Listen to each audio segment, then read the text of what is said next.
ကိုတို့တကယ်ဝေးကြတာဟုတ်ရဲ့လားကိုယ့်ရဲ့ညာတွေကတက်ရှိကြရတယ်အတိတ်ကိုကြော်ဖို့ကြိုးစားတိုင်းပြန်ပေါ်မလာတတ်တဲ့လူအသေးတစ်ကောင်လို့အရေးရကိုနောက်မှာထက်ချက်မကော်လိုက်ရင်ကိုပြန်တက်တယ်ကိုကလမ်းဟောတစ်ခုကကျိုးပန့်နေတဲ့မိုင်းနယ်တစ်ခုပါကွာခဏမေးနိုင်မှလည်းတော့ကိုချိုးကိုပြန်သွားတယ်မွေးတစ်ကောင်ပေါ့ကိုတို့ကမာနတွေကြောင့်ဝေးကြရတယ်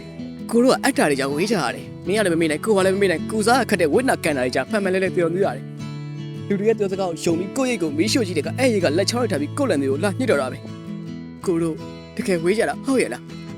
မတော်တော့ပြောအောင်ပလင်းခွန်နဲ့ပိုက်တော်တစ်ချောင်းနဲ့လေယာဉ်နဲ့ငမ်းမရဖန်းဆုပ်ကြည့်တဲ့ကနိုင်ရနိုင်တွေအတိတ်ကမကြုံစောက်စကားစနေတာတော့ပဲအမားနဲ့မှခွဲခြားကြည့်ဖို့ဆိုတော့လေဘယ်ဘက်ကိုကြည့်မင်းသက်နာပဲနေနေတဲ့ကကြံနေတဲ့ဘယ်ဘက်လက်ထံကိုတစ်ချောင်းကိုသားကိုဖဲ့ပြီးအတိတ်ကိုသွားတူးဆွာတယ်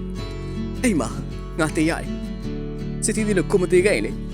မင်းရဲ့ပါလေးကိုနမ်းချင်သေးတဲ့မဲရှိပြီးတော့ပကံဖျားတွေတွိုင်းပေါ့မင်းဖတ်တယ်မယ်စောင်းတွေနဲ့နာမယ်လို့စိတ်ကူးခဲ့ဘူးအခုတော့ကိုကအချစ်တယောက်သူအင်ချီယာမတယောက်ပါကွာကိုတန်ရှာဖို့အမောင်တွေကလက်နိုင်ကြည့်တော့တိုင်ဟာတွေပဲဆမ်းမိနေတာမျိုးလေကွာငါမှဘလို့သိရမလဲပဲနှလုံးသားဆိုတာတချင်တော့ရှင်းခဲ့ဘူးသူတိုင်အောင်တစ်ခုရဲ့အန်တီဆိုတော့ငါမှခုမှတိလိုက်ရတယ်ကိုကမေ့ဖို့ကြိုးစားတိုင်းပုံမှတ်မိလာရတဲ့လှူဆောင်မျိုးပါရေတဲ့ကိုသိချလိုက်တဲ့ဒါဘယ်နဲ့တည်နေတော့ထိရင်တော့တွေးထွက်နေတော့မယ်ကိုတို့တကယ်ဝေးကြတာဟုတ်ရလား